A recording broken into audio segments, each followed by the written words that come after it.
let's start, and I'm sure we're going to have more that are going to join. All right. Okay. It's great to see everybody. Good evening, and thank you everyone for joining us. 2 weeks ago when we did this, Chaim, we had so much fun. We didn't even pay attention to the clock. So maybe we'll be a little more sensitive this time. Yes. Let me just take care of muting everybody except for you and I, Chaim. 1 second. Great. Okay, so we are good, and it's great to see everyone as always. Tonight is a special class. It's the second of that we're doing on parenting with, in my humble opinion, a parent par excellence. And obviously, it's not just you, Chaim. It's you and your wife Samantha. You guys are one of the most dedicated parents I have ever met in my life. So God bless you and your wife and your children. And I'm sure they do, but please God that your children always realize all the effort that you guys put into them, that they should always succeed in all their endeavors. Amen. Amen. Really, really beautiful. So it's great to have you with us. I would like to mention tonight's sponsors, and we always appreciate and welcome our sponsorships. And then I'm going to give a little recap on what we spoke about last week in a couple minutes, and then as well as give a small intro to you, Chaim, for those who are going to be only watching for the first time. And then we're going to jump right into this week's topic that we're very, very excited about. So tonight's first sponsor is Alan and Cindy Fowler, in memory of their beloved son, Scott Michael Fowler, Shalom Moshe Ben Shoshana, who was their firstborn, also brother to Jeremy and Tracy, and was a grandson to Jerry and Janet Feller, may they rest in peace, as well as to Stanley and Arlene Roth, may they live and be well. As we mentioned last night, they also sponsored last night's class in his memory. He was an extreme athlete, excelling in baseball at the college level and also minor league levels. He was on the first Israeli league baseball team, which is very, very, very special. He was a sweet, loving, gentle person who took to all, especially those with special needs and any underdogs. He would walk into a room, he would light it up just with his presence. He was handsome, kind, and his soul shined even brighter. So next week on June 8th, it will be his second yahrzeit, a very heartfelt day for the Feller family. And may his soul have an elevation from the Torah study that we are studying tonight. Also to make a mention, he was also the nephew of Ron and Eileen Friedman, who are with us. And they also wish their great blessings to the Feller family and to all the extended families. So may his memory always be blessed. Next, we have Barry and Carol Lynn, who are sponsoring tonight in memory of Barry's mother's upcoming yahrzeit, Razel Bat Moshe. May her neshama have an aliyah. And he is also sponsoring tonight's class in honor of his dear son-in-law, Chaim Hirsch, and his dear friend and Rabbi Laredo. So Chaim, this is for the two of us also. So thank you, Barry and Carol. Thank you. Next is Refuah Shlema, Chaim, for your father-in-law, for your stepfather, Yisrael Yehuda HaKohen ben Ida Yocheved. May he have a Refuah Shlema, and may the Torah study that we learned tonight go to assist him in a speedy and healthy recovery. Amen. Also, Refuah Shlema for Shlomo Yarden ben Simcha Yafa Geula, who is having surgery tomorrow, and may he have a successful surgery and a Refuah Shlema in honor of this Torah study that we are doing that we're learning this evening. Last but not least, just in case you didn't think there was going to be a raffle, there is a raffle. So here I'm holding it. This is called Fleur Musc by Narciso Rodriguez for her. So this is for all the girls out there. And don't worry if any of the men win it. I'm sure you have someone special to give it to. Hopefully your wife. No one else, right? And this is going to be tonight's raffle. So it's closed, so I haven't smelled it. So I'm taking no responsibility if it smells good or the other. But it looks good. It looks good. It's a nice box. This has been sponsored by Esther and Albert Caragilia in memory of Laila Bad Janet. May her neshama have an aliyah. Amen. So thank you, all of our sponsors, and we can't wait to get right into the class. So just a little bit about Chaim. For those of you who were here last week, you heard this. If not, it's important to know. So Chaim's professional background, and Chaim will be the first to say that he is not a rabbi. Correct me if I'm wrong, Chaim. Maybe you have smicha and I don't know. No, that's right. Very vocal about that. So thank you. So, yes, Chaim is very vocal about the fact that he is not a rabbi. And I say that is to his advantage. And I consider him even greater than many rabbis, at least from a Musar standpoint, from his morals and his ethics, and from his great delivery and teaching methods. Chaim, you can't speak for yourself, so I'm going to speak on your behalf. So absolutely amazing. So we're all in for a major treat tonight. So Chaim's professional background is he is a CPA and a forensic accountant. He focuses on anti-money laundering regulations. He's also a professor in FIU, Florida International University, in their JM Banking Regulatory Compliance Program. Tongue twister over there.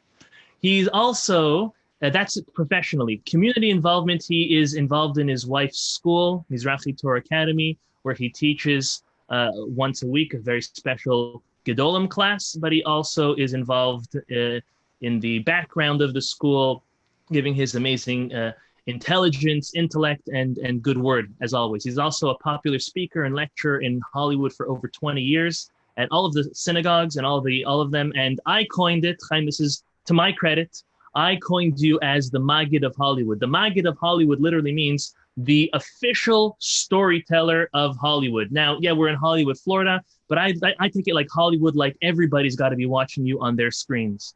So that's my humble introduction for someone that I consider one of my best friends. I have very few best friends, and Chaim is one of them. So it is an honor and a pleasure to be here with you, Chaim. It's my honor to be here. Thank you. Thank you, Rabbi Laredo. My pleasure. Okay, just a quick recap from last week. And this is stuff that both of us mutually talked about, both you, Chaim, and myself.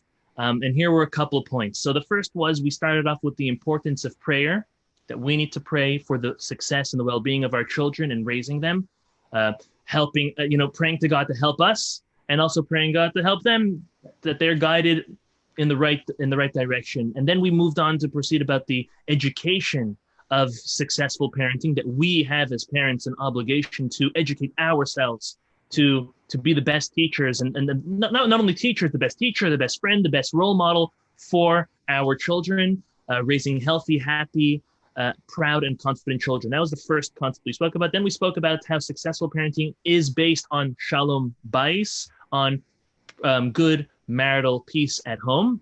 And that was important. Then we got into a lot of your great tips on sibling rivalry and how to change that into sibling harmony. All of this can be referred to back at great length and very practical insights in last class. Then we spoke about personal time with each kid on a weekly basis, and Chaim got very, very deep and practical into that, and amazing.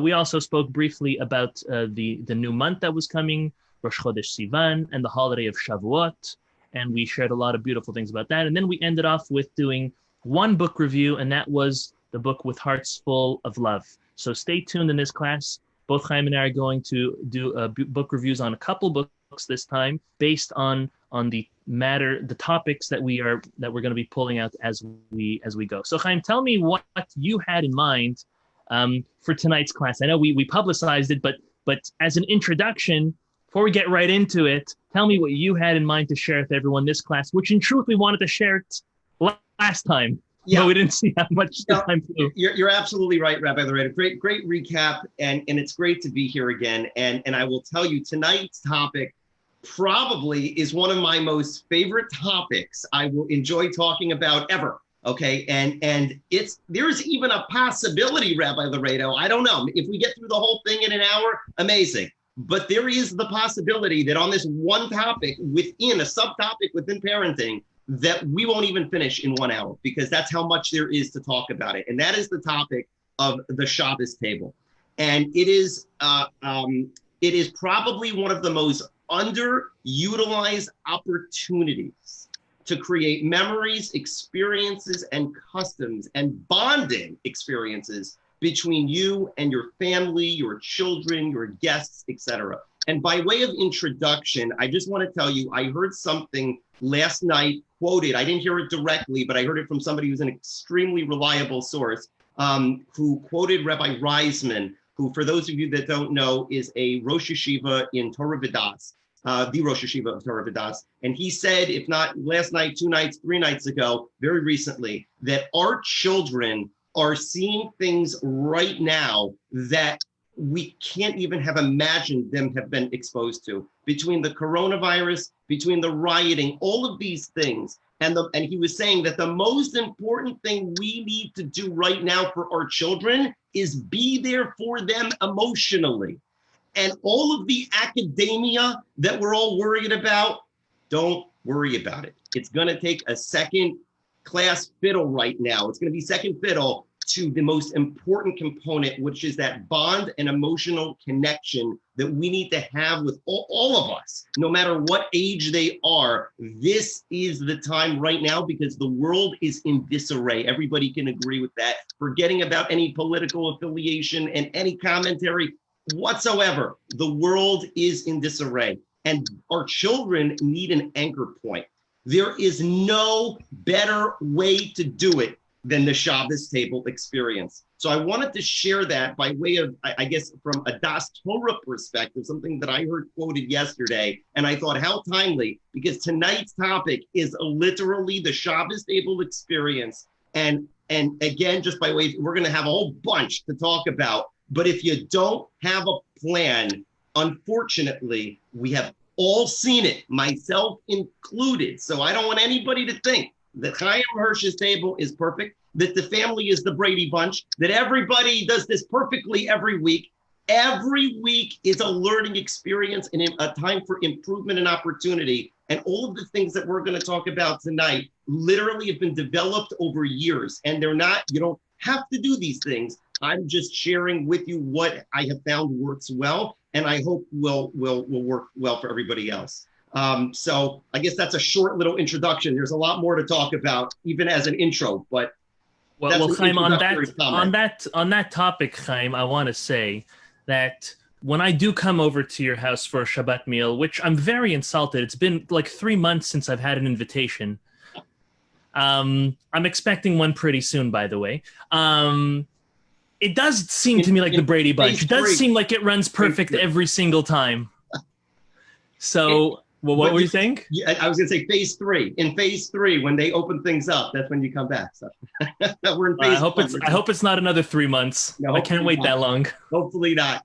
But no, nothing ever runs perfectly, and I think that's important to mention because nobody should think that Shabbos is a very interesting experience because there are no cell phones to take videos of and chats to find out how's the other guy doing. And it's very easy to think the grass is greener on the other side. It's perfect at their house. I promise you, it's not perfect at my house. I promise you. These are all things that have been developed and utilized over a period of time. So that's important to know as you hear all of us talking about the ideas. It's never perfect, but you have the opportunity to make it truly something amazing, incredible, and something that you and your family will look forward to literally every single week. So we're going to talk about that. Beautiful, absolutely beautiful. So yes, I'm going to give you credit, Chaim. It does seem like it's perfect when we come to your house, but I'm not taking that away from you. It definitely does look perfect, but it does come as a result from all of your hard work and your preparation, as I'm sure you're going to speak about. Yeah. I mentioned last night, I'll mention it again, that I've spent Shabbat meals by many, many different families, many different homes, even great Torah scholars. And whenever I spend a Shabbat with your family, with my children, with my wife, or sometimes if my wife may be out of town, I just come with my children and myself, like we have in the past.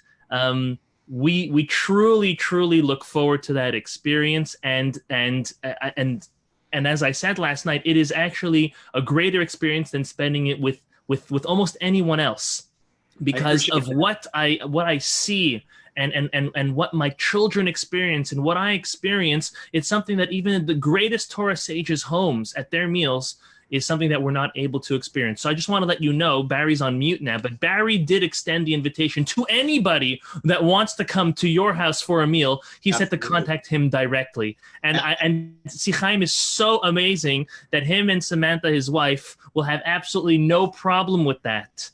100%. And I will tell you, the interesting thing about it, I've had people comment to me and they say, there's two ways to run a Shabbos table, either for adults or for children, but there's no in between.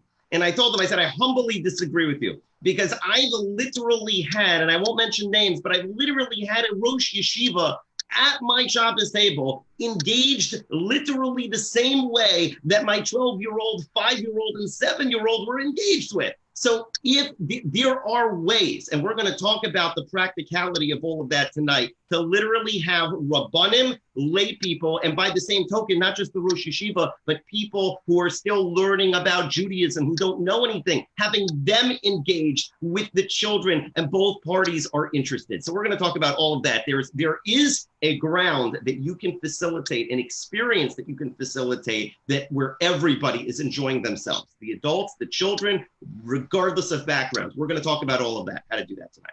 Amazing. Okay, so Chaim, before we get into the tips, maybe give us a moment of explaining the importance of preparation, and even some time-wise. I know you've. It's funny, we've had these different conversations about preparing for Shabbat, and sometimes you're like, it takes almost no time to prepare for the Shabbat meal, and other times you're like, it really takes a lot of time. So I guess it depends on what you're ready to present or what you're going to run with the family.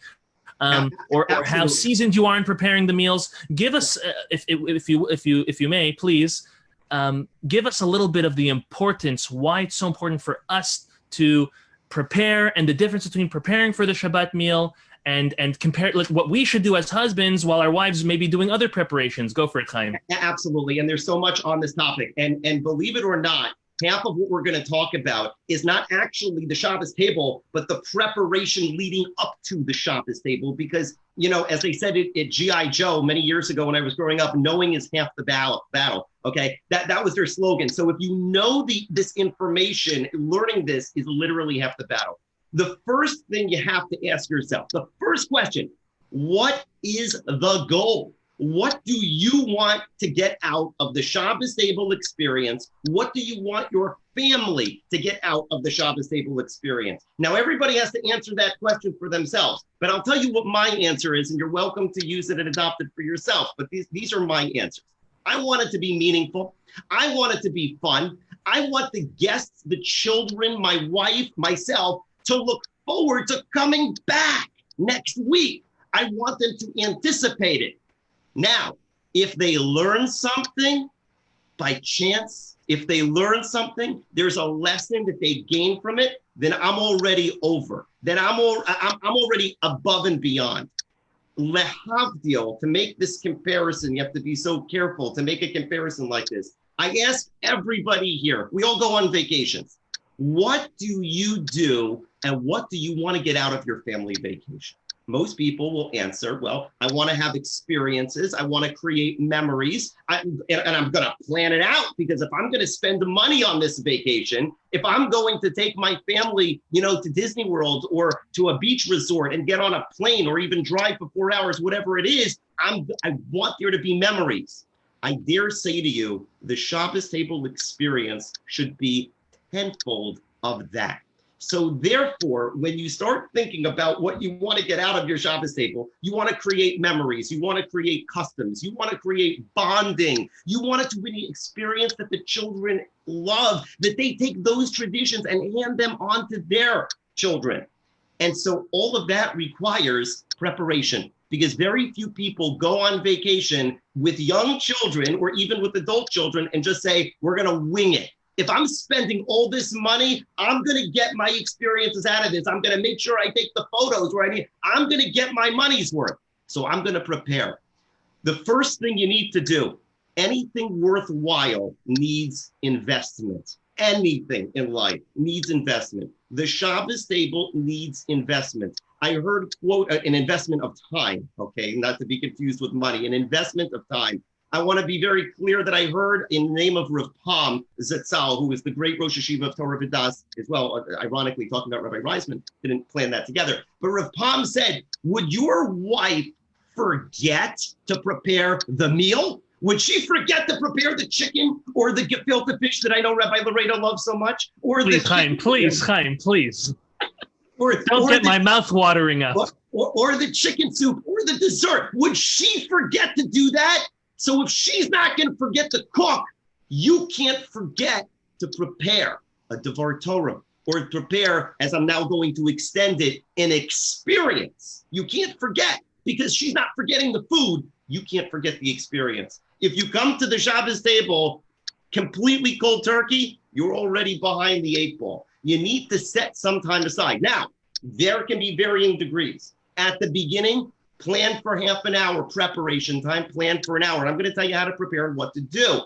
As you get more experience, a lot of us don't have that time. So there are things I'm going to show you that you can pretty much wing 5 minutes prep, 10 minutes prep maximum. So there are things you can do, but the key, you must come with a plan. If you don't come with a plan, we all know what happens. The Shabbos table can go, unfortunately, into a time of criticism. It can go to a place of lashon hara, of talking about other people, which is the exact antithesis and opposite of what you want. The children, the disciplining, it's not the time. And I'm not telling you this based on my own experience. I'm telling you this based on Das Torah that I've heard and I've read from different Rabbanim. The Shabbos table has to be such a pleasant, beautiful, happy experience. And if you're not happy, make yourself happy. Do whatever you got to do to make yourself happy during that experience. Because if you're criticizing the child, if you're disciplining them, if you're doing things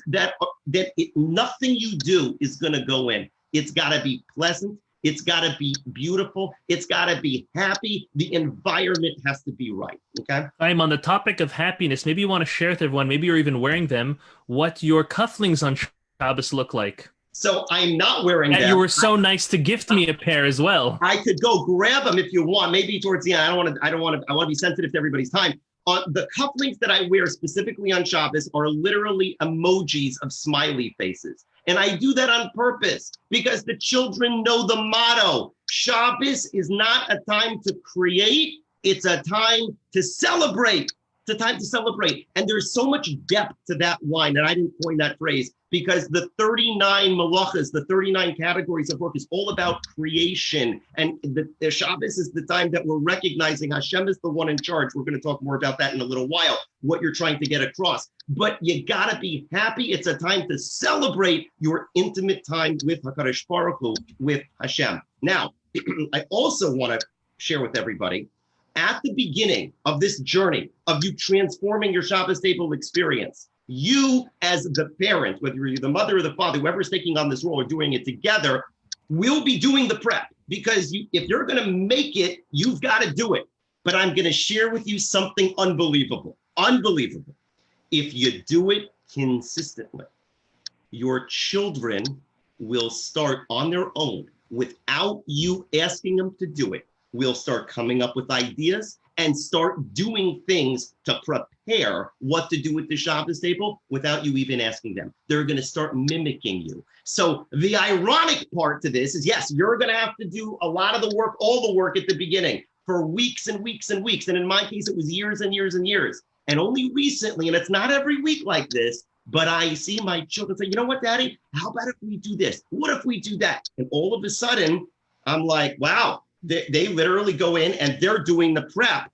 And you know what? That's the most beautiful thing I could possibly ask for. That's what I'm hoping for. Now they're running the Shabbos table and they're 12 and they're 10 and they're 7 and they're working on stuff. Again, it's not the Brady Bunch. Doesn't happen that time. It doesn't that way every week. This is once in a while. The goal is that that's where they're going. That's the goal. Okay. I also want to share with everybody, the harder it is for you to do this, the greater it will be. I saw a story, Rabbi Laredo, I have to share this because it's just a great story. We would never tell you to either not say a story or to make it shorter. Your expertise is your stories. So tell it to us in its full detail and length, please. It's about a man who came to his Rebbe and he said, Rebbe, I don't know how to be happy in doing stuff with my kid. My child whines, they complain, they're full of ingratitude. They're I don't know how to deal with it. How can I be happy raising this child? Listen to what the Rebbe said. He said, you have to think of it like a poor man. I apologize for the ringing in the background. The poor man, imagine a poor man going to an individual, a rich man, to ask for money. If the poor man goes and he says to the rich man, please, can you help me out? If the rich man says, he opens his wallet and he looks and he says, do you have change of 50 cents? Well, the poor man knows he's probably getting $1. If the rich man says, do you have change of $5? I need $5 back. Then the man knows he's probably getting a $10 bill. If the rich man says, do you have a 10 for change? Then he knows I'm probably getting a $20 bill. If the rich man says, can you give me a 20 back? The poor man knows he's probably getting something pretty big. So the Rebbe said to the man, the harder it is, the more change you're being asked for back means the more you're going to be getting. So for every parent that has a difficult situation with a challenging child or a challenging experience, I say to you, the harder it is, the more change you're being asked for, the more you're going to get back. So please keep that in mind as we go through it, okay? The other thing, Rabbi Laredo, as we were talking about, is that you're going to have a plan. You're going to come to the table full of nuclear weapons, okay? Of all of these things, I'm going to tell you ideas to do. You have to know you can't be a dictator. Can't be a dictator. In fact, you have to be the opposite. Rabbi Mechanic, I heard quoted as saying, as parents, we have to be less of policemen and more of salesmen. Now that line right there is worth the price in gold, and I didn't make it up, so I can say that, okay? That line right there is the line to live parenting by, and the Shabbos Table is the same way. Don't be a policeman. Don't say your feet are not in the right way. You're not eating over. You're gonna get your shirt dirty. What are you doing? Be careful. The kid spilled the grape juice. What are you doing? Be more careful. Don't be a policeman. Be a salesman. You're selling an experience. You're actually selling our heritage. There's actually a lot on the line here, more than just memories and customs. You are literally selling our heritage of showing the children why you want to be Jewish and why you want to keep this going on. Now, the great sage Hillel, the Gemara tells us, Talmud tells us, the great sage Hillel would spend all week anticipating Shabbos. He would buy a cut of meat that was the most delicious, fantastic, expensive cut of meat. And if he went to the store the next day and he found a better cut, you know what he would do? He would buy that cut of meat, go home, and eat the cut of meat that he bought yesterday for that night's dinner. And if he went the following day and he found a better cut of meat, he would do the same thing. Now, by the way, for all of the meat lovers like myself, I mean, wow, what an excuse to go shopping every day at the kosher meat store, right? And find the best cut of meat to keep one-upping yourself. The idea is that every single day of the week, Shabbos was on his mind. We have to be no different, just the opposite. We have to be the exact same. We have to do that thing.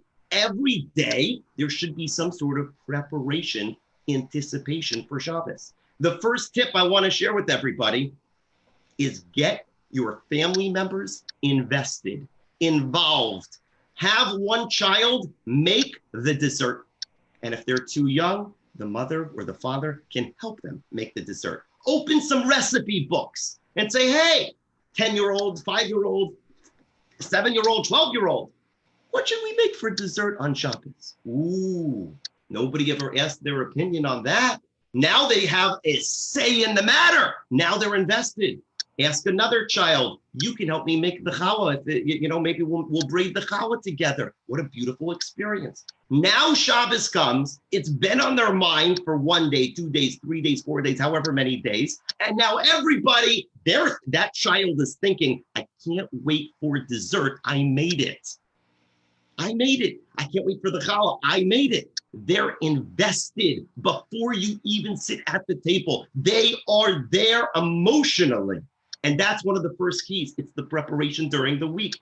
However you can get them invested, get them invested. For some children, it's dessert. For some children, it's the challah. For some children, it's the side dish. For some children, it's not food. For some children, it's the games.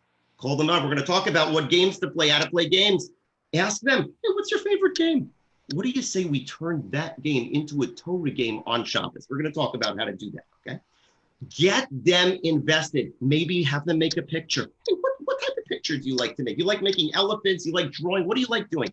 Have them make something and then show it on display. Shabbos, you sit down Friday night, Shabbos day, say, look what he made, look what she made. Unbelievable. In honor Lekavod Shabbos Kodesh.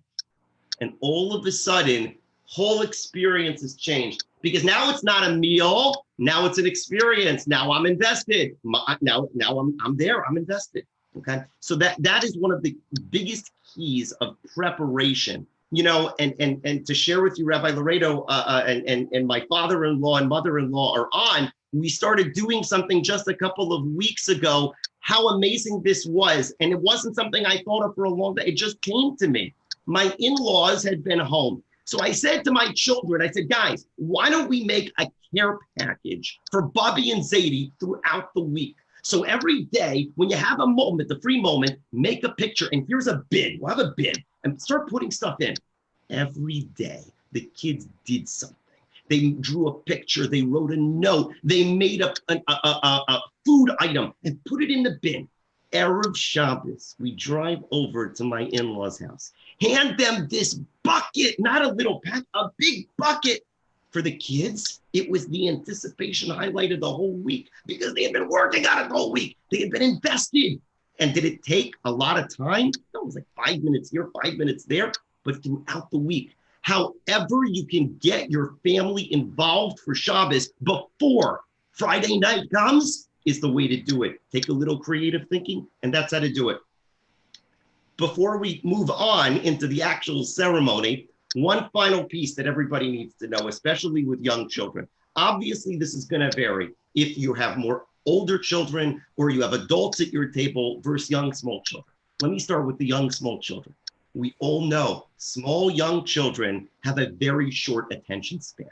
You have maybe 10 minutes of their full, undivided attention before they finish eating and they get up and leave. You need to know ahead of time what you want to accomplish in those 10 minutes. Something simple, something quick, but it's got to be a plan. The minute that everybody sits down with their food in front of them, that is the moment when it all meat and potatoes begins because everybody's eating. And we'll get more into this by the meal itself, but we have a rule in the house that we started to institute because with 5 children, if one child starts to eat while everybody is getting their food, you know what happens by the time the last person sits at the table? The other one is done eating. It's either getting seconds or they're gone. And that's it. It's a one in, one out, scattered. So there's a new rule. You can all take food, whatever you want, but nobody eats before mommy, daddy, Bobby, and Zadie have their food sitting at the table. The minute they eat, now we can start. It creates discipline, it creates respect, but most conveniently, it creates the vacuum for you to be able to do your at least 10-minute launch. It could go longer. Hopefully it will go longer. We'll talk about how to do it. But your expectation with young children can't be longer than a 10-minute spurt. 10-minute spurt. You got to know what you're going to expect.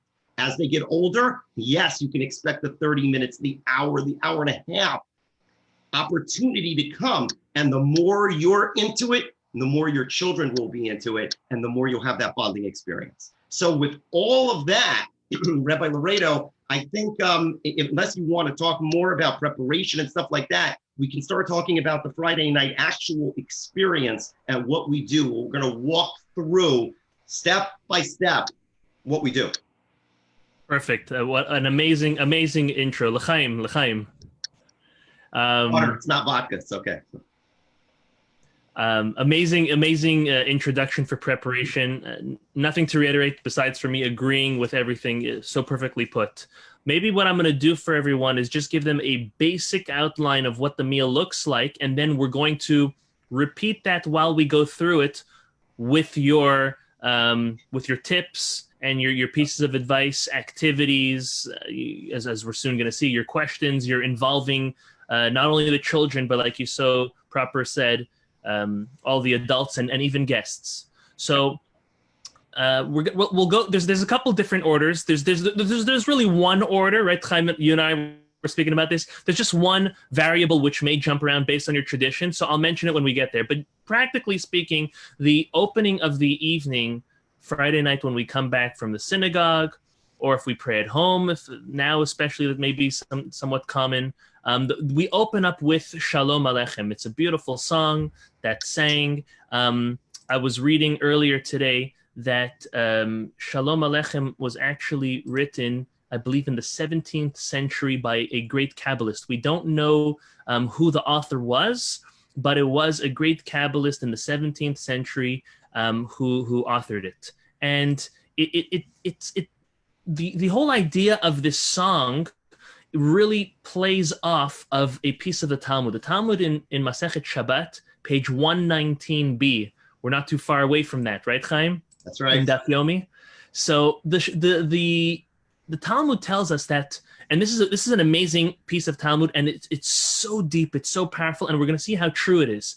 And this is really the whole concept of routine and habit and setting yourself up for success by creating positive habits and a good and healthy etiquette and routine. So listen to what the Talmud says. I'm going to say this briefly because we're going to get we came to hear the great tips. But listen to this. The Talmud says that when you come home on Friday evening, you're coming in and you have two angels accompanying you, one on the right side and one on your left side. And well, one of them is really a positive angel and the other one is a negative one. And when you walk into the house, the angel looks to see, for three things. Is the table made? Are the candles lit? And are the beds made? The beds made meaning, is the house tidied up? If the house is ready to celebrate, like you so eloquently said, Chaim, to celebrate the Shabbat with good happiness and joy, then the positive angel says, let it be so for the following week as well. And the evil angel has to, against his will, says the Talmud, answer, Amen. But unfortunately, the Talmud says if the opposite happens, if you walk into your house on Friday evening and the candles may or may not be lit, the table may or may not be set, the house may be tidied, but more than that, was their preparation put into this experience or not? And if it wasn't, then the evil angel says, may it be so for the following week. And the good angel, against his will, has to answer Amen. So coming home, the first thing we do is we sing Shalom Aleichem. We are singing praise and welcoming the angels, both of you, the positive angel, the good angel. Aleichem, to both of you, come, peace be upon you. We're so happy to see you. Look what we've prepared. You're going to give a good blessing, and you, against your will, you naughty angel, you're going to answer Amen. Because that's what we want to see for next week and over and over and over. So that's something to have in mind. Again, that's Shabbat, Tractate Shabbat, page 119b. And that is what inspired this beautiful hymn, this poem, this song that we sing. So that's the very first thing that we do. The next is, and we're not going to get into each and every one, but that was just the only one I wanted to just focus on. The next is we sing Eshet Chayil, which is King Solomon's ending of his great book of Proverbs, Mishle, chapter 31, the last part of it, which we'll spend a moment on, and that's directed towards our wives, towards the women for their preparation. Then this is where we have variables. Either some do the blessing of their children then, some bless their children after Kiddush. So the Sephardic tradition, according to the Zohar, is to bless your children after the Kiddush. In the Ashkenaz tradition, there's two of them. Either to do it before Shalom Aleichem, actually the first thing you do when you come home is to bless your children, that's one opinion, or to bless it now, right before Kiddush. Again, Ashkenazim, either at the beginning, the first thing, or before Kiddush. Sephardim should bless their children after Kiddush. And this is just a matter of tradition, of custom, and any way works. And we'll speak about blessing the children later on. Kiddush is made, then washing the hands and breaking the bread, the meal itself, obviously dessert, the blessing, the after blessing, and then there's obviously cleanup. So that's just a basic skeleton and structure. And now we're going to dive and dig deep into each of those. And I hope within the next 15 minutes, I'm sure we'll be done. Right, Chaim? Yes. Okay, so start off with your Shalom Aleichem. What do you have to share with us of Shalom Aleichem? Or even before that? With Shalom Aleichem, honestly, and with just coming into the house, just to move this along, literally you come in with a smile. You just gotta be happy. And it's Shalom Aleichem and you're singing. And if the children are singing, wonderful. And if they're not, they will eventually. Just keep doing it yourself. Don't worry about them. Shabbos Table, and we're gonna talk about benching and all of that. Don't worry about them. Worry about yourself. Make yourself happy. Just be in a good mood. There's really not much on Shalom Aleichem. I'm going to dive right into Eishes Chayil, if that's okay, Rabbi Laredo. Yep, go for it. Eishes Chayil is a beautiful prayer that you're talking, as Rabbi Laredo said, about your wife. You're praising your wife for everything she does. There are so many beautiful individual customs that people have taken on. I know people that after they say it in Hebrew, they'll say it in English. Some people will just say it in English. I'm going to tell you something that I do. This is not a halacha by any stretch of the imagination. It's not a law. This is just my own personal custom, and I share with you with your comfort level. Just an idea and a tip. I make sure that I think of something specific that my wife did for me over that past week that was different, something specific. It could be as simple as she brought me coffee that I usually don't drink. It could be that she let me rest. It could be that she did bedtime when I was supposed to do bedtime, whatever the case was. And I don't announce it for the table. As soon as Eishes Chayil is over, I turn to her in a very soft, covert voice, because I like to be covert sometimes. Everybody knows that, right? From a professional standpoint. So I very quietly, for really only for her to hear. If other people hear it, fine, but it's not meant for anybody else. And I say, Samantha, thank you so much for letting me rest on Tuesday night. I appreciated it more than you know. Boom. There's no introduction. There's no conclusion. There's no long expose. It's a 1 second whammer. Just boom. Because it lets your wife know and it sets the tone with her that you have been thinking about her and recognizing her preparation and what she does for the household. It's quick, it's easy. If it takes longer than 10 seconds to do, it's taking you too long. If your volume and your decibel of speaking is this level, it's way too loud. You should be soft, quiet, discreet, but she knows that you're thinking about her. That's a beautiful, beautiful. So on Eishes Chayil, I want to share something I took on. And again, you won't find this in any books, although it seems so simple to me that it should be. But let me tell you what our family custom is. And I think I'm the one who introduced it. I don't know if I got it from my parents or not, but listen to the following. And they're so simple. Number one is I announce right after Shalom Aleichem for all the girls, specifically the women, but I let all the girls to take a seat. For the women to take a seat as if we are like...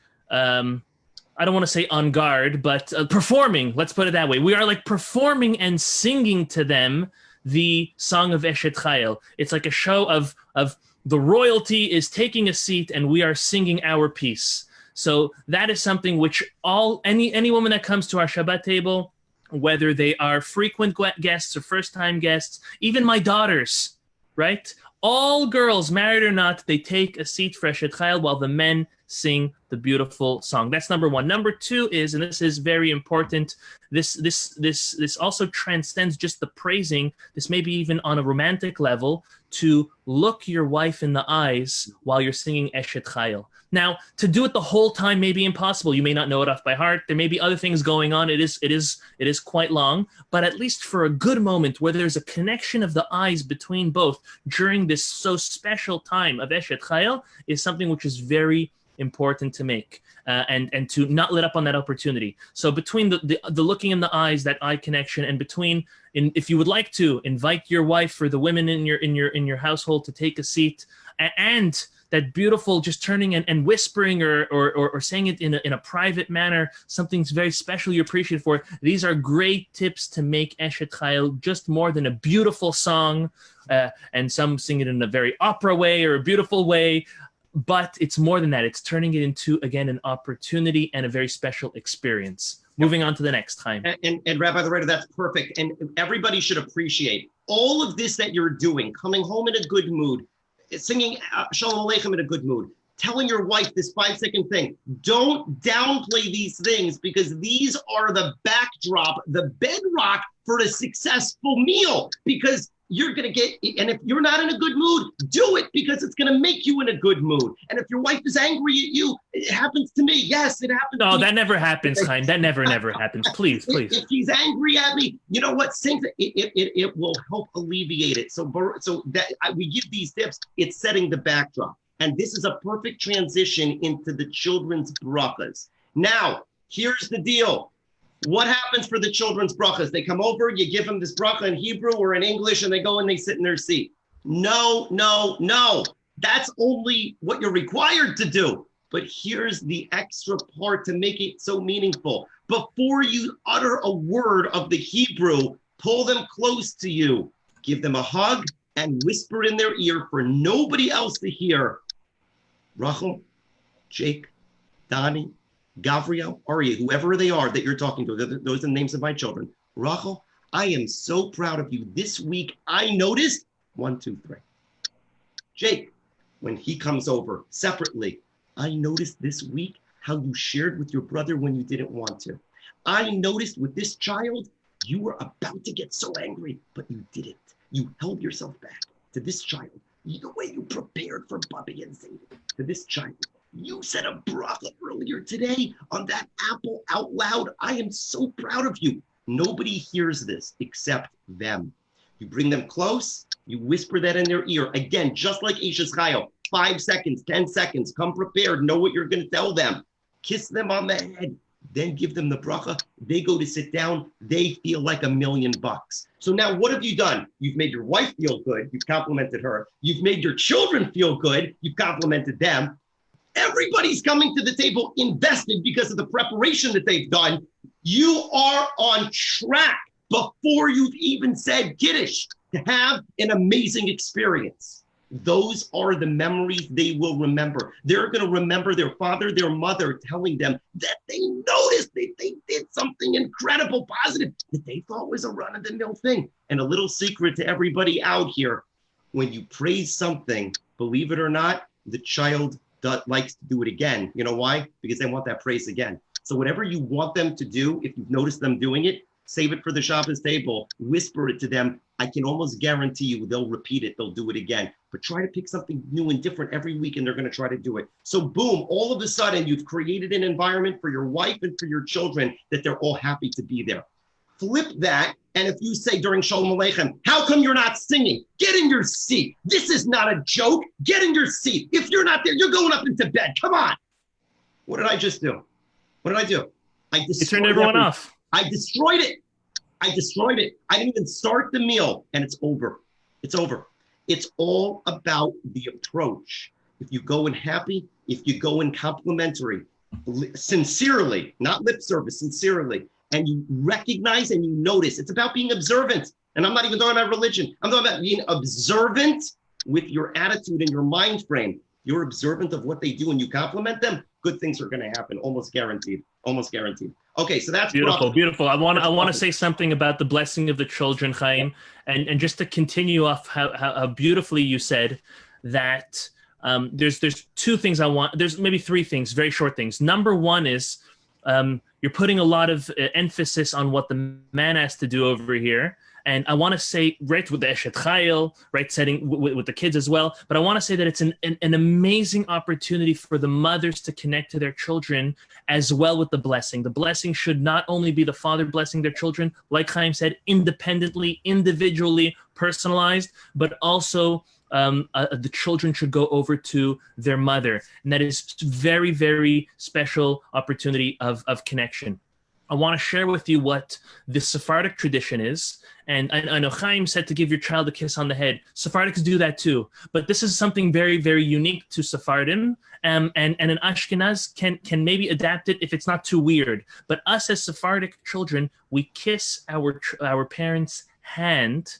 As such, we take them on the palm of their hand, not on the palm, on the back side of their hand. We kiss their hand right before we get the blessing. According to the Zohar, this is something that actually allows the pipelines of blessings to shower down on Shabbat, on a day that we cease from creating, on a day where we connect to God. It allows the pipelines of blessing to transcend from God directly through one's parent and be given to them. So going over to your parents, whether it's before Kiddush or after Kiddush, whatever the proper tradition in your family is go take your father's hand, kiss his right hand, and let him put his hand. Now, there's different traditions. One hand, both hand, doesn't matter. Put his hands on your head and give you the blessing. The same, go over to your mother. If your grandparents are present, go and kiss your grandfather's hand, your grandmother's hand, and get a blessing from them too. These are unique opportunities which we don't have all the time, and they're timed. They're not forever, right?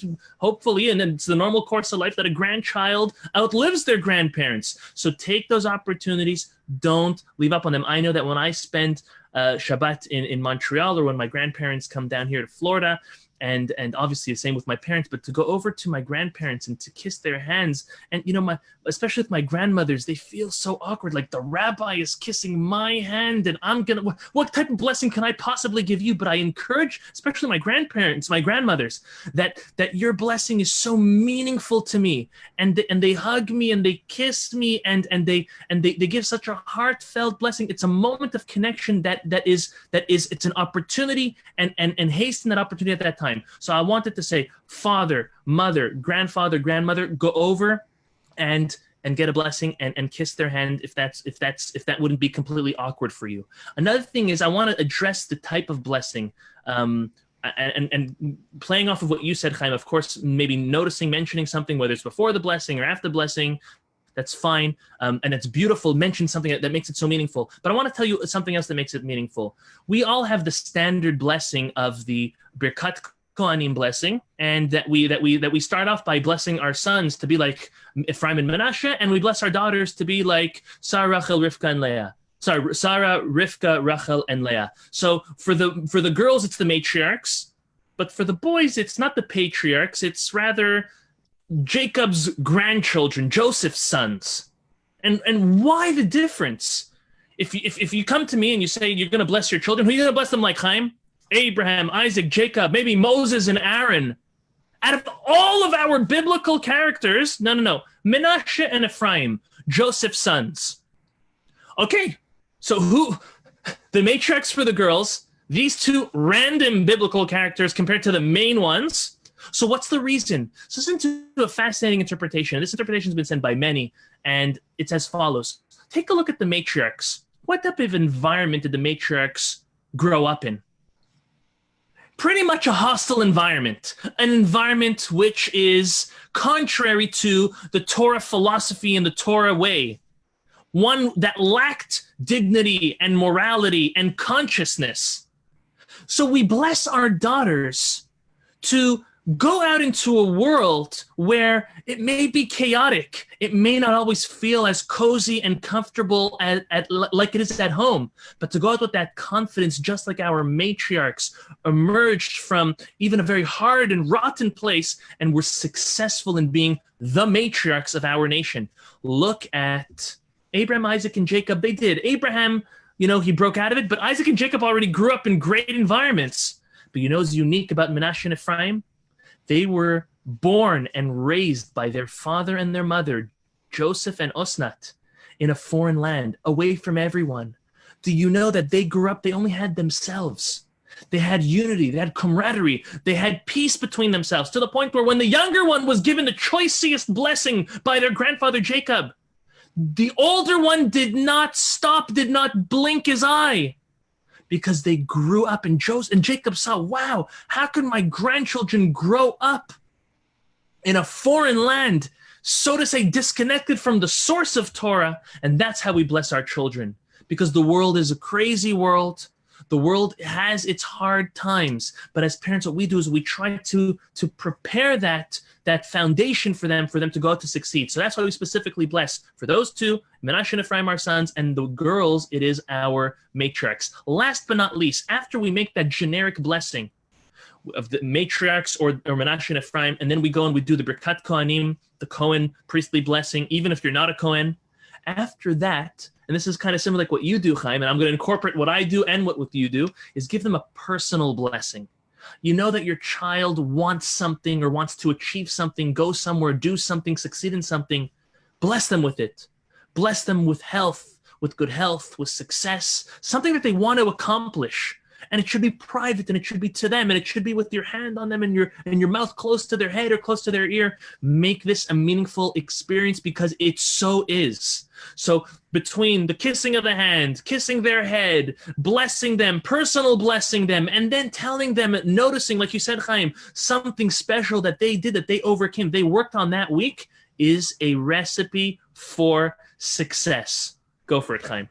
Okay, we're moving into Kiddush. Now I'm watching the time also, Rabbi Laredo. I'm watching the time. And we have 22 hours until Kiddush, so we have plenty of time. Well, I'll tell you this. What I definitely want to do before we finish tonight, we're going to go through Kiddush and we're going to go through washing and Hamotzi. And if we get to the meal, fantastic. If not, we'll make it a second parter, because then there's the meal, there's the dessert, there's the benching, and there's the cleanup. And there is so much to say on all of those. And I don't want to rush it, because they're all so important. But let's get through, let's jump right into Kiddush, because Kiddush is very important. Most people don't even know, incredibly, what the Friday night or the Shabbos Day Kiddush even says. And here's a little tip for everybody. And I just started doing it myself with my own family. As we're about to stand up and say Kiddush, I say, who knows what there's 2 paragraphs on the Friday night Kiddush. Who knows what the first paragraph talks about? And once they learn this, it'll become like a routine. First paragraph talks about God created the world in 6 days. Who knows what the second paragraph talks about? That God took us out of Egypt. And what do these things have to do with Shabbos? Shabbos reminds us that Hashem controls everything.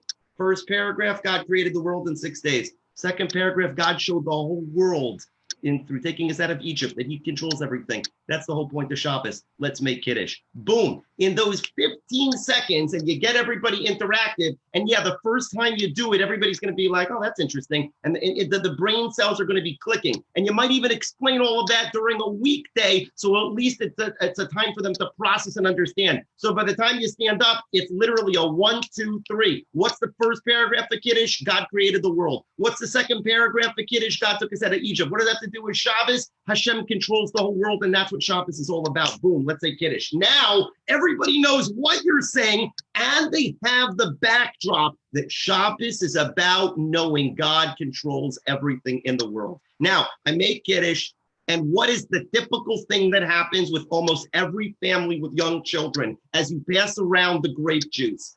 Little kid says, he got more than me. That's not fair. She got more than me.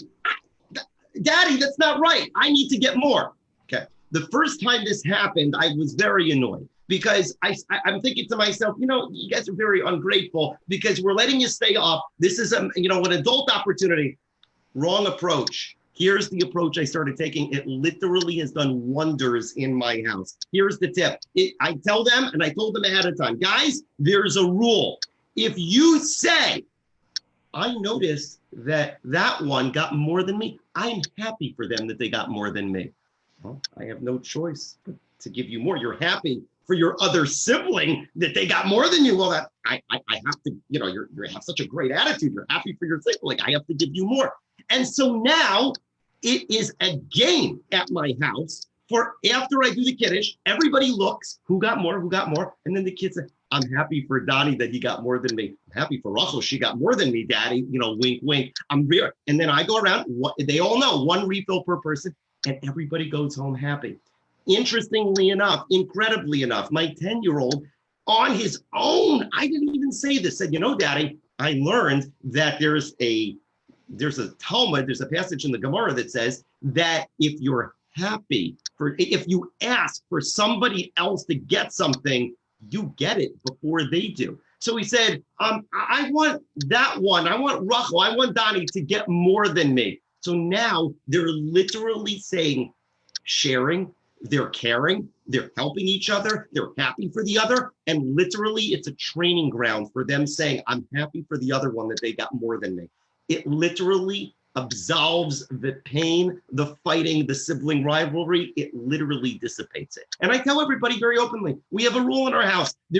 I have no choice but to give you more if you're happy for somebody else, if they got more than you.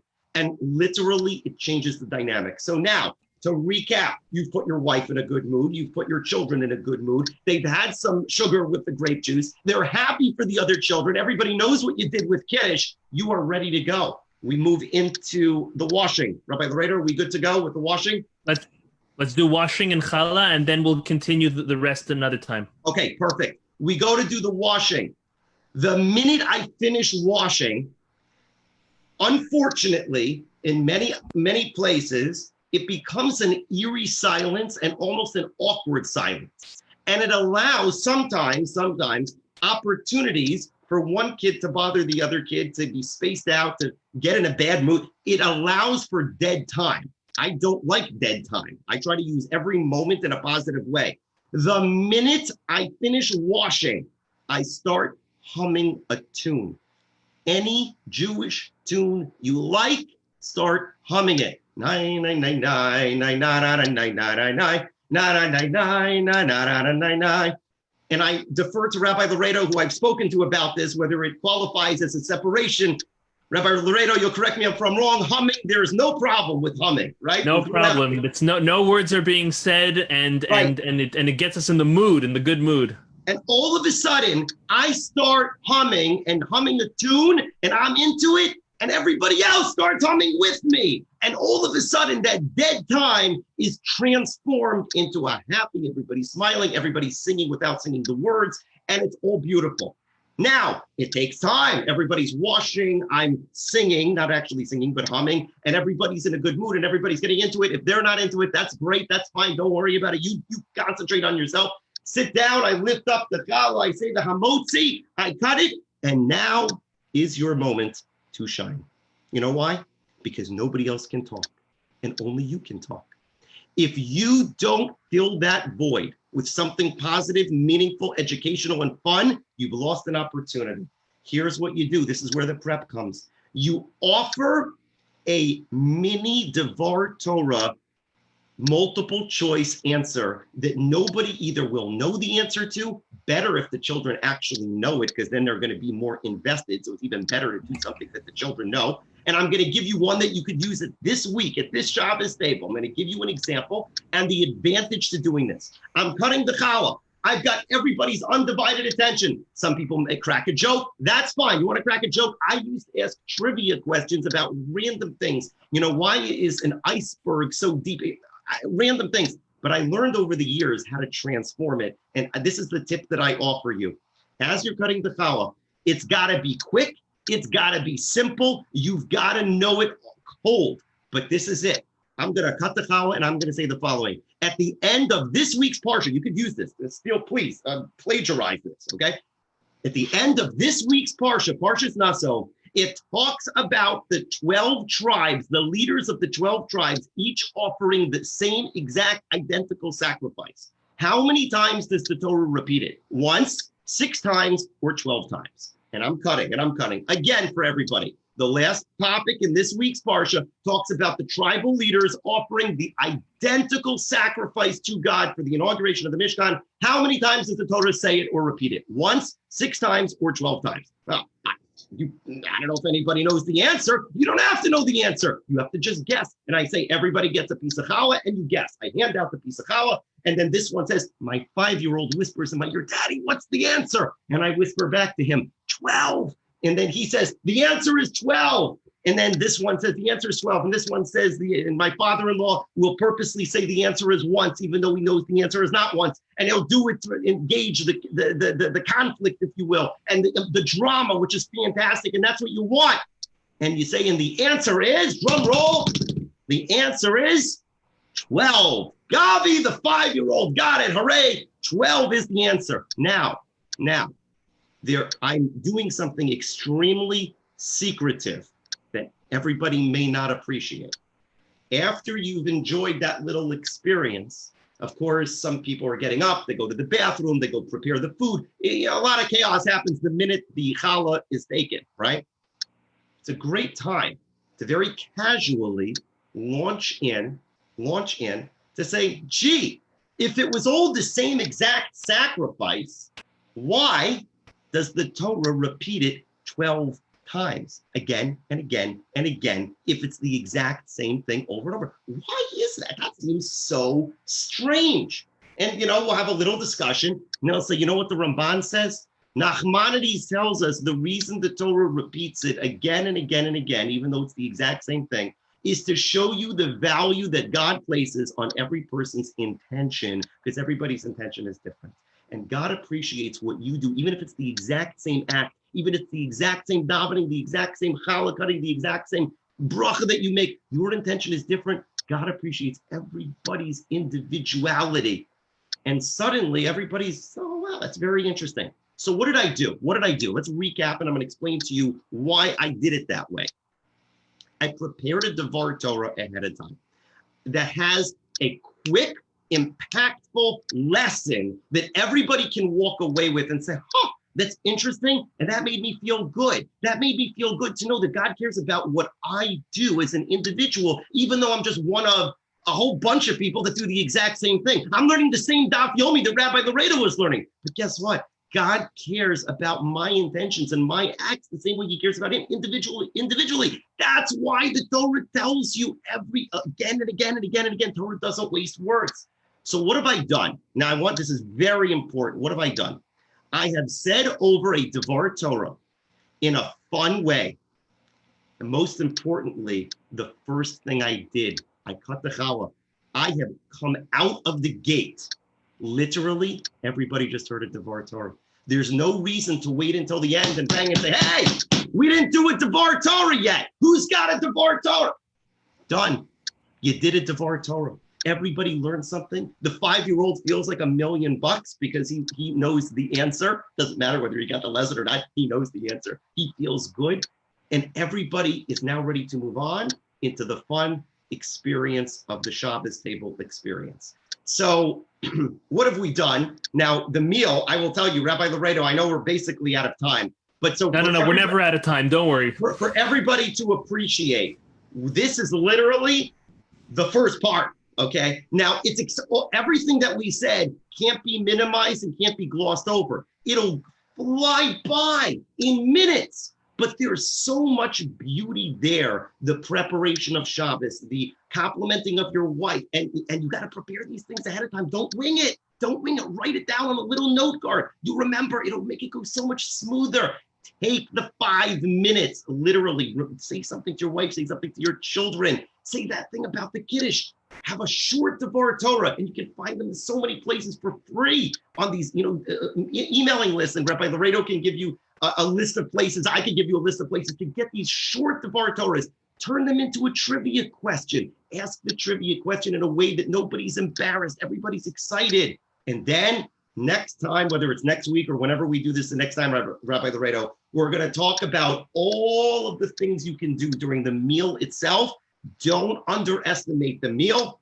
The dessert is a totally different opportunity. The benching is a different opportunity. And believe it or not to be minimized, the cleanup after it's all done, not to minimize any of those. There's so much to say on all of it. So hopefully what we've done tonight is given you the practicality backdrop to set you up for success at your table. And again, don't expect everything to run perfect. Try one of these things, just one, try one and see if it elicits a positive reaction, even for 1 second. If it elicits a smile from your wife, if it elicits a smile from your child, even if it doesn't, I guarantee you it's going in. And if you do it consistently, you're going to see positive results. So Rabbi Laredo, I know it's 9:43. I think we're at a good stopping point. If you have anything to share on the humming, the singing, the trivia question, all of that, feel free. Your thoughts.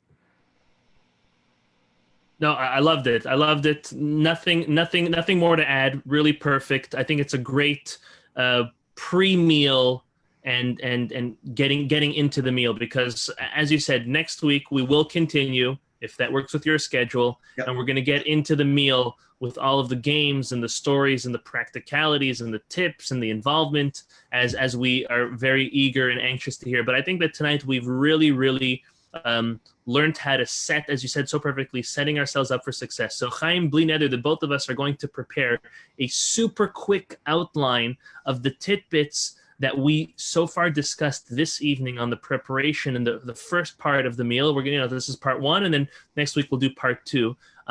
Last but not least, I wanted to share a book with everyone for reading material, if anyone would like to take it on. And maybe you have one also, Chaim. So you go first, Chaim. Okay, first book. It's called The Shabbos Table Impact by Rabbi David Kaplan. Two things very interesting about this book. Let me start with the most interesting, that's only 30 pages long. At the very end of the book, it even says it on the top. It says, includes a special section on how to run a Shabbos table, okay? There is a 30-page section on here about all of these tips, not all, because some of them, these were some of my originals, but a whole bunch of other things that are very practical, very relevant, very interesting, and again, sets the backdrop for success. The main crux of the book are little stories and vignettes. They're very short and arranged by the Parsha, and then it's got little comments. I don't know if everybody can see it, and we can show it there. So it's got a little story and a little comment afterwards, and it's called Shabbos Table Impact, and it's meant to be shared as little vignettes that, remember those 5-10 minutes that we talked about of capturing somebody's attention.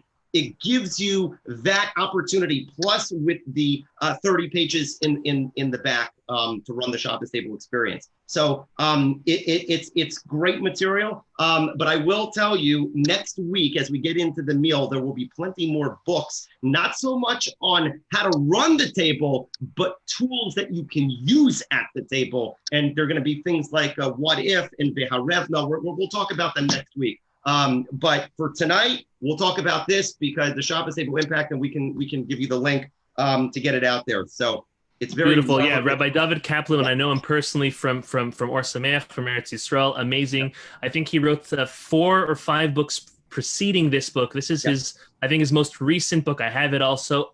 Fascinating, great, practical, quick stories with a comment or a lesson, and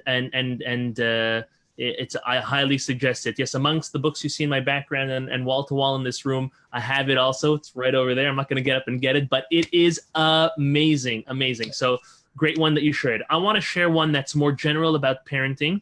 And next week, I'm also going to pull out, I thought of a couple ones while you were speaking, Chaim, of some really like these short, cool, new type of books that have these tidbits that just engage people and of all ages. But tonight I want to share a very interesting book that I've taught from multiple times, and this is Our Family, Our Strength. And this is written by Rabbi Yirmiyahu and Tehila Abramov. Rabbi Abramov and his wife are fascinating individuals. They reside in Jerusalem. He's an educator, a leader, an author. They've written multiple different books, and he was one of the first establishers of Or Sameach. Just for us to understand what that means, is in Israel, there are 2 main yeshivas, Torah institutions, which do kiruv, which go and do outreach. There is Eish Torah, which many of us have heard about, which was founded by Rabbi Noach Weinberg. And then there is Or Sameach, with Rabbi Abramov as one of its main founders. So an amazing educator. He's originally from South Africa, so he's got that funny accent. It's his charm. It's nice.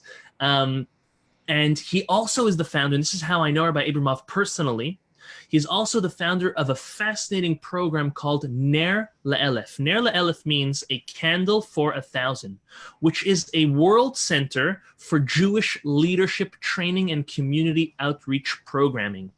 meaning alongside when I was living in Jerusalem and learning in Kollel all the laws of Shabbat and kosher, and I became a moel and a shochet and all of those very practical things. But how do we go out and we conduct outreach and we give people the sweetness of Torah and deal with them and all these odd scenarios and cases? So Rabbi Abramov founded a great program which trains young Torah scholars to give them the pre-experience they need before they go out into the real world. So I was part of that, and this book means a lot to me because not only do I know the rabbi, but there are some amazing tips. And I want to share one it's not even going to share it. I'm just going to tell you, if you don't even want to have the patience to read the whole book, because the whole book is amazing in and of itself. But in the middle of the book, he has 25, I'm going to open it up just so I properly quote it. He has the 25 basic principles of child rearing, okay? And it's super short. It's basically 1 page per principle. And I don't know if you could see, but it's not even a full page. It's like 3/4 of a page. And there are 25 major principles that he gives, tidbits, that even if you wouldn't have the patience to read this whole book, if you just read these 25 principles, you'll be a changed parent and a changed grandparent also, for those of you who are older. Really, really, absolutely amazing. So this is I highly recommend it. I've taught based on this parenting classes multiple times, and really practical, really, really meaningful. So this is, we'll hopefully put in the link. We're not going to just bombard you guys with books every week because that's going to be too much. We're going to, I'll pick one, Chaim will pick one, maybe two. So we have, from last time that we spoke about, we had With Hearts Full of Love from Rabbi Matityahu Solomon. Fascinating, must read, no matter how old your children are, because this one really is based on emunah, bitachon, trust and belief in God, and prayer. And we always need to be praying for our children. This we did send out the link for. And tonight I'm sharing Our Family, Our Strength. And Chaim, show again what you're sharing with everybody. Yep, the Shabbos Table Impact. And we're going to talk a lot more about it next week, but I will give you just one tidbit to leave you all with, okay? If everybody's wondering, well, now I got the beginning, but what do I do during the actual meal? Here's one thing to leave you with. Find a story that's a great story, anywhere, true story. It just something that has to do with a positive message. Could be funny, could be anything, just let it have a positive message. Here's what you do, and I'm giving you a little teaser for next week. Start the story and then tell everybody, stop it at the cliffhanger right in the middle and say, now it's your turn to finish the ending. Guess the ending of what happened. Everybody loves it. The adults, the children, and say, be creative. It's got to be a good story. Get it creative. It's got a shock of an ending, and leave it at a cliffhanger. Let everybody go around, and then you reveal it at the end, and everybody will walk away with a very important message, whatever you want to leave them with. So that's just one of very many discussions that we're going to talk about next week, but that's something that you could do around the table in those 5, 10, 15, 20 minutes. You can make it however many stories you want. You can make it however long of a story you want. If you make it short, you can get something from here. Longer, everybody knows where to find stories. And if you need help finding stories, both Rabbi Laredo and I can help you find them. Definitely. Okay, so we're going to end off. I know it's getting late. A lot of fun. Yeah. I'm getting a lot of great feedback from everybody in the texts. Really, really, really happy. Okay, no one go away, because if you want a chance to win this amazing perfume, which I've not smelled, right? Okay. Stay tuned. Okay. I got everyone's names that are, I think, hopefully I got everyone's names that are on, and I'm mixing it up, and we are going to choose the winner for this week's raffle. After we do that, we will give a moment to unmute everyone. If anyone has any questions, whether it's for Chaim or myself, you may do so. So let me, okay. And we are picking up. Okay, I think he's not on anymore. Okay, Aaron Kurlansky won tonight, but let me just double check. I think he just jumped off. Yeah, he just jumped off. All right, drum roll. We got a second chance.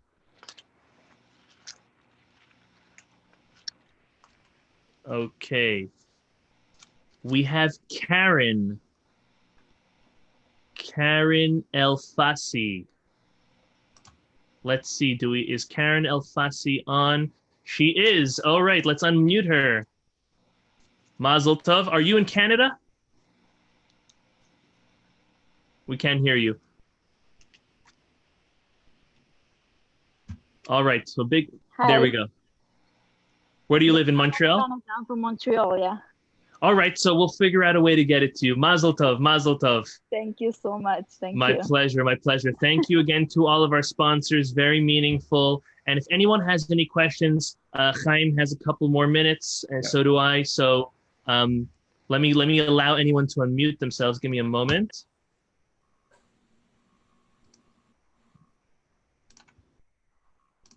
All right. You may feel free to unmute yourself if you have a question. Go. All right, Barry. Yes. You have a question? Well, you know what your question should be. What's for dinner tomorrow? Because you're invited. I am? Not by me, by Chaim. Oh, I wanted Smarty food. There is a question in the chat, Rabbi. Someone asking about the importance of a white, or the significance of a white tablecloth for Shabbos. Oh, okay. Very nice. Okay. Chaim, you could go first if you have anything to say about that. Significance of a white tablecloth. I'll be honest, it's not something that I've actually really thought too much about. That's a very interesting question. Who was the rabbi who starts the Shabbos meal by spilling wine on the tablecloth? Okay, that's another story. Let me tell you that one. Okay, so let me tell you. First of all, and Chaim, I'm sure you know this story. You are, again, the Maggid of Hollywood. No one forgets. Okay, it's okay. Go ahead. So listen to the following. The importance of a white tablecloth, the Mishnah Berurah explains, which actually is the Chafetz Chaim, Rabbi Yisrael Meir Kagan. He explains that we are to cover our tables on Shabbat in order to receive the Shabbat king or Shabbat queen, however you'll refer to it. Shabbat HaMalka, right? The Shabbos queen. And preparing and setting a table, which signifies to clear it off from all of the mundane or the weekday work and set it and prepare it for this auspicious moment is the reason why we cover our tables. Now, that could be of any color. So white is obviously a color of purity. We've learned about this in the past. It's a color of cleanliness, and that's why we put a white tablecloth. With regard to what you said, Barry, of a rabbi who used to spill on the table, he wouldn't spill every meal, because then his wife would have it with him already and they'd move to disposable. Okay, I can guarantee you that not. But one time there was a guest at a certain, I don't remember the name. Do you remember the name of the rabbi? I'm pretty sure it was Rabbi Yisrael Salanter. It was one of the great Bali Musar, I think. Beautiful, beautiful. Okay, so Rabbi Yisrael Salanter, he one time had a guest come over, and his guest toppled over the Kiddush cup or the wine glass, whichever. And I mean, this doesn't take a genius or a scientist.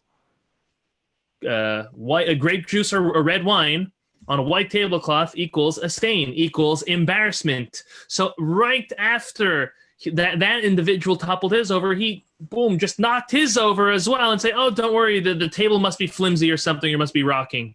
Just in order to not allow that other individual to be embarrassed. Now, I said this didn't happen every week because I'm sure his wife would not appreciate it. But that was a heartfelt and a sensitive, beautiful story. Yeah. Any other questions? Rabbi Laredo, you hear me? Yes. Rabbi Laredo, do you hear me? Yes, we hear you. That's Josh, right? Okay. I have a question regarding Eshet Chai. Okay, this is for a wife. How about if somebody is a widow or single? What happened? Do we have to say it? Very, very good. Very, very important question. What happens for a single man or a widowed man? Should he sing Eshet Chayil or not? The answer is yes. Eshet Chayil is part of the order, the procession of the Friday night, the Friday evening service at home, and it should be said even if one's wife is out of town, if a person's not married, or God forbid, if their wife has passed away. And there's different intentions. If a person's wife has passed away, well, you can be singing to her, and it could be very emotional, something that you're remembering that you shared during her lifetime. If not, if a person is single, well, they can have in mind their mother, whether she's alive or not, which is a beautiful thing, but also have in mind that woman. I'll tell you something interesting, Josh, interesting that you bring up. Right. When I was in yeshiva, and I didn't even know how powerful this was, so listen to this. This is amazing, Chaim. I believe when I was like 16 or 17, no, not 16. It was like 17 or 18 when I left to yeshiva, I started saying a daily prayer on finding your bat or ben zivug. Every person has their bashert, their match made in heaven. So when I finished high school and I went to yeshiva in Israel, I found this prayer that I never knew about before, and I started saying it. I said to myself, I'm only 17 or 18 years old. Even if I only get married in 5 years or 10 years from now, I would sure hope that that girl, that woman is alive. I don't want to marry someone 16, 17 years younger than me. So whoever it is, and I didn't know who it was, even though I knew my wife ever since I was 8, 9 years old, but I didn't know I was going to marry her when I finished high school. So I started saying that prayer because I knew whoever it is that right now at this moment, the person I'm going to marry is walking on this globe. Why not pray for her? So having said that, 2 things. Number 1 is don't underestimate that prayer, because I got married when I was 19. Okay, just 2 years into saying that. So don't underestimate the power of prayer. That's number 1 I want to say. Number 2 is even a person who is single should sing Eshet Chayil, because whoever it is that they're going to marry is alive now. And therefore, they should sing not only with the intention for their mother, but also for the intention of whoever it is that they are going to marry, to answer your question, Josh. Chaim, it looks like you have something to add to that. No, I thought that was beautiful. The only thing I was going to add, just general, wasn't even on Eishes Chayil in particular, but on the white tablecloth, that got me thinking. We didn't talk about this. Rav Shimshon Pincus, who again we've spoken about last week, and both of us are huge fans of. In his sefer that he talks about Shabbos, he likens all of the different aspects of Shabbos to the Beis Hamikdash. And the Shabbos table, he likens to the Mizbeach, to the altar. And when the question was posed about the white tablecloth, I couldn't help but think, the white is just a symbol of purity. And it's another indicator. And again, I don't know if there's any basis for this, but it's more of an indicator of purity. Kind of like how we wear a kittel, the men wear a kittel on Yom Kippur, the white, and at the Seder, at the Pesach Seder, that sort of thing. And the Shabbos table is so special. It's like the altar in the Beis Hamikdash. And again, just another plug, so to speak, for the Shabbos table experience. Imagine that. You're not just sitting at a table, you're sitting at something very holy, very special that resembles a huge element of the Beis Hamikdash. And if you start to think of it that way, it literally will change the experience. You're not just sitting down for a meal, you're creating an experience, a memory, customs, etc. So I think that the whiteness kind of fits in with what Rav Pincus talks about, of how that table itself is so holy and so special. Just a thought. Beautiful. I love it. Okay, any other questions? All right. Well, if you have any, don't worry. Next week we'll be back. So that's when next week we have class Wednesday night Zera Shimshon 8:30 p.m. and Thursday night we're going to do parenting part 3, which is really the Shabbat table part 2. Yep. So this was great. A big thank you to Chaim, my dear friend. And I'm so happy that all of you were able to join. Thank God this class was recorded, and when you get the recording, you could share it to any parents or anyone who would like to optimize, to maximize, to internalize and enjoy their Shabbat table through the tips and the wisdom of our Torah presented to you by our very own Maggid of Hollywood. So thank you, Chaim. Thank you. Thank you, everyone, for coming. Looking forward to next week, because that really is, no pun intended, the meat and potatoes of the experience. Very nice. All right. Thank you, everyone. Great to see you. All right. Thank you. Thank you, Rabbi Laredo. Have Thank a good you. night. Shabbat Have a great shalom. night, everybody. Thank you, everyone. Thank you. Thank you, Mr. Hirsch. Thank you. Thank you. Shabbat shalom to Shabbat everyone. shalom. Shabbat shalom. Shabbat shalom. Thank you, Chaim and Rabbi Laredo. Thank you. Thank you, Yossi.